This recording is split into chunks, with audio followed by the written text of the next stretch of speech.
Wow, wow, wow, ladies and gentlemen. So it's officially happened. Jai Opetaia and his team have officially sued the IBF. Yes. Bro, I thought like this has taken a while for them to announce. Now, of course, they've probably been getting all their information, making sure the P's and Q's are aligned before officially initiating this lawsuit towards the IBF. But it was March 8th, 2026, when Jai Opetaia was defending his IBF Cruiserweight title against Brandon Glanton. A bout that was supposed to be sanctioned by the IBF. Do y'all remember? It was in February.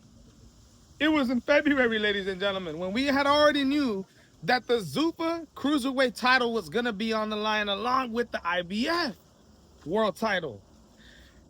Now, the IBF,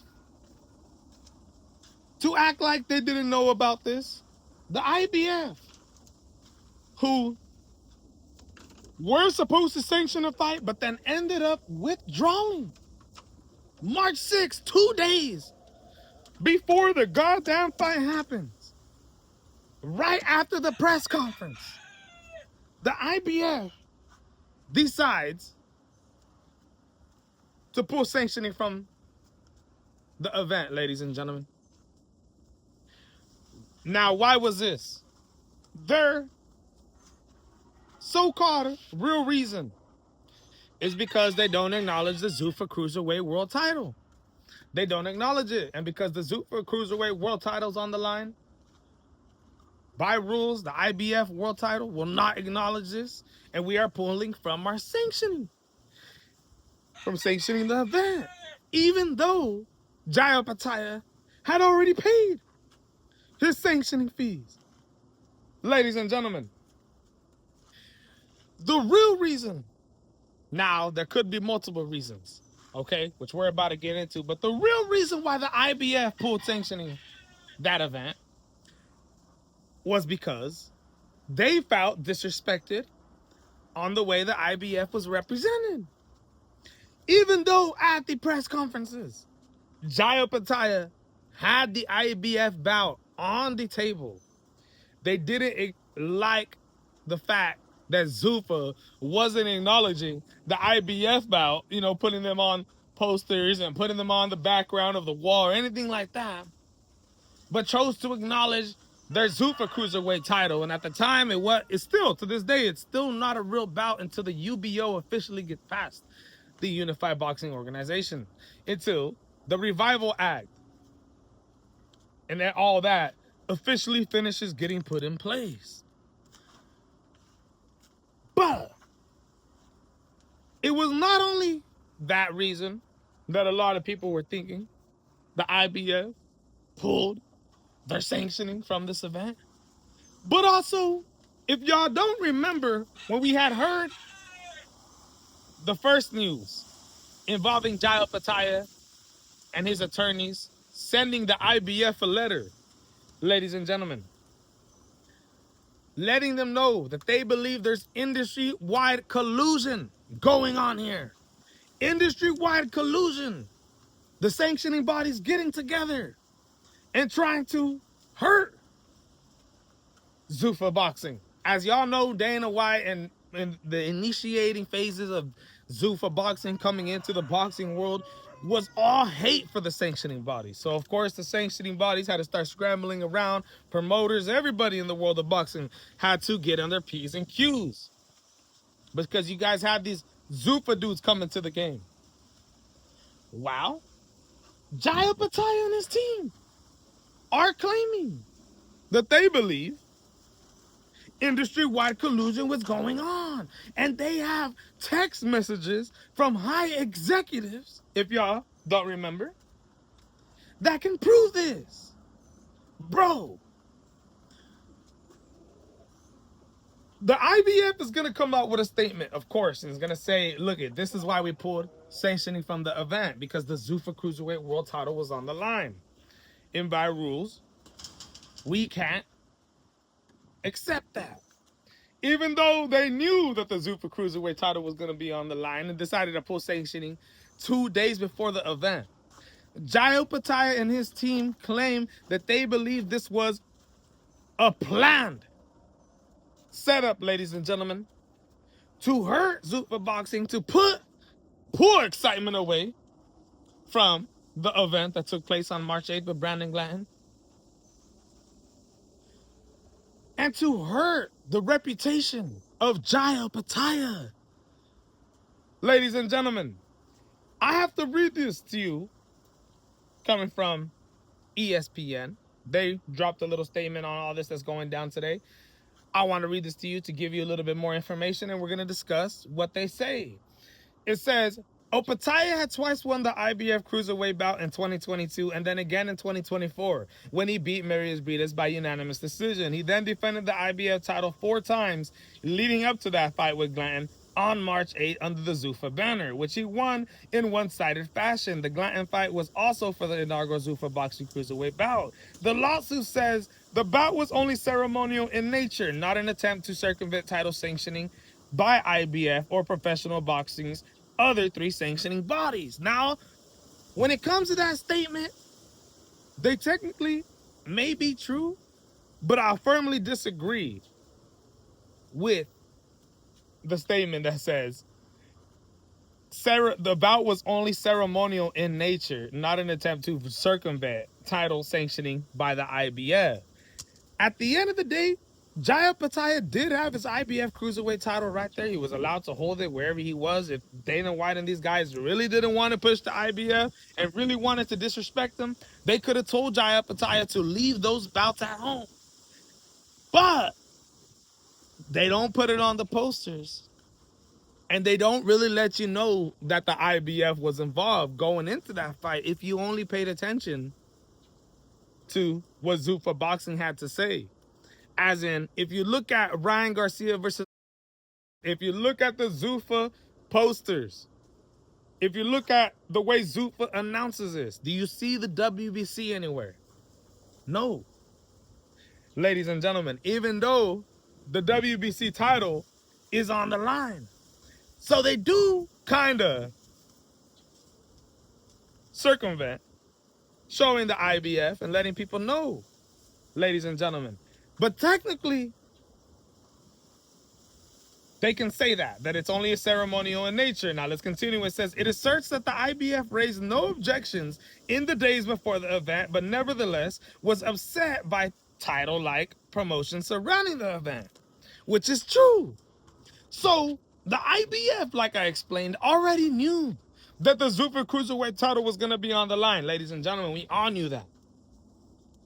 The IBF was going to go forward with sanctioning this bout, and it wasn't until the press conference that Thursday that the IBF supervisor flew into Las Vegas, and you heard Dana White was asking for his per diem. This dude and the IBF, reportedly, didn't like the way that they were being treated.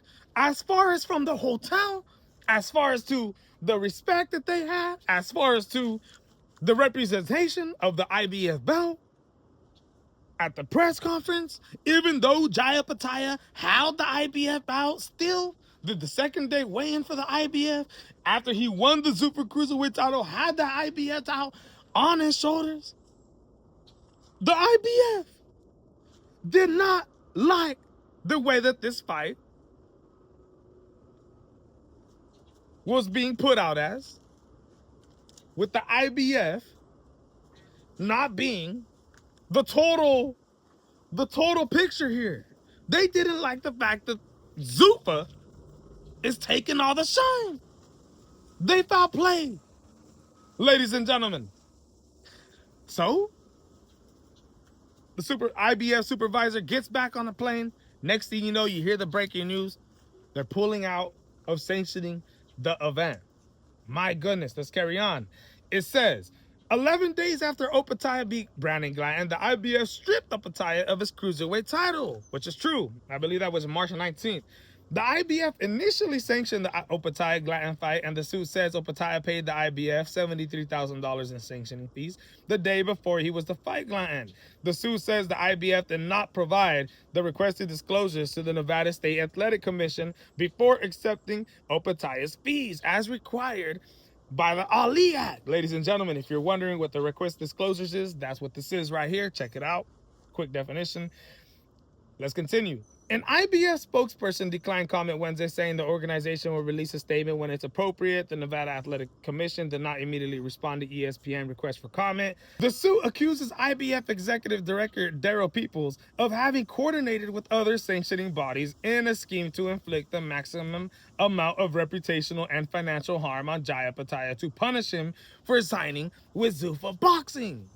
So they even claimed that there was industry-wide collusion involved in this. So not just the fact that the IBF decided to pull the sanctioning on Thursday because of the way that they were treated, the way that they were represented, they didn't like it.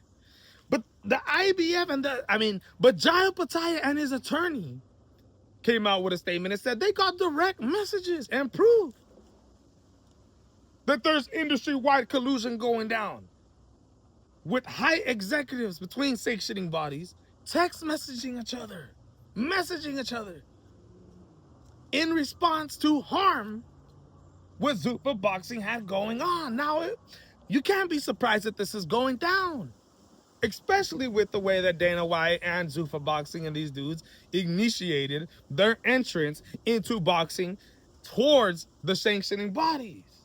So let's continue. It says, the suit requests an injunction to keep the IBF from scheduling another cruiserweight title fight or naming a new cruiserweight champion until there is a resolution. So they're trying to have the IBF not be allowed to set up another cruiserweight world title fight or allow them to elevate somebody to become the new IBF world champion. Nothing of that. They are requesting an injunction to have all that stop, ladies and gentlemen. The lawsuit alleges the IBF should have known stripping Opetaia would hurt his efforts to land future big fights and potential title unification bouts.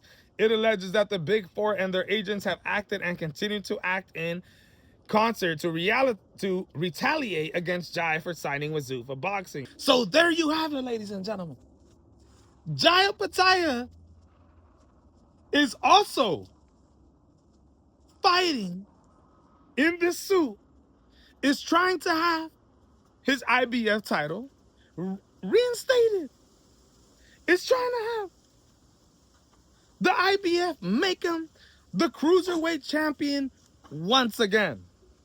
This lawsuit, man, is gonna get ugly, bro. It's gonna get ugly. And look, man, I'm not gonna sit here and act like I'm a lawyer and I know who's exactly gonna win this. But one thing that I do know is that industry-wide collusion had to be going on. There's more to this story with Jai Opetaia than what the IBF is gonna come out and say that they didn't sanction this bout because the ZUFFA Cruiserweight World title was on the line. They felt disrespected, wanted to harm ZUFFA Boxing and Jai Opetaia, in my opinion. And now, it's all coming back at them, bro. I don't know if Jai Opetaia is going to become the IBF Cruiserweight Champion of the world again. But one thing that I do know is that there's a lawsuit going towards the IBF. And my goodness, we got to end up seeing how this is going to come out, bro. I'm absolutely surprised. I actually hope that Jai Opetaia wins this battle. Here at the MMA Boxing Addicts channel, y'all know I was keeping up with the IBF. Y'all know I represented Jai Opetaia to the fullest. Y'all know I backed them up. And I'm going to continue to do that here. I hope Jai Opetaia wins this battle, bro. He deserves to hold that bout because the IBF stripped them. Now you see Jai Opetaia boxed out. David Benavidez wants nothing to do with it. Ladies and gentlemen, I hope Jai wins this battle. Let me know what you guys think in the comments. This is the MMA Boxing Addicts channel bringing you the news in 105-degree weather. I got you, bruh. A little sweaty, but I got you.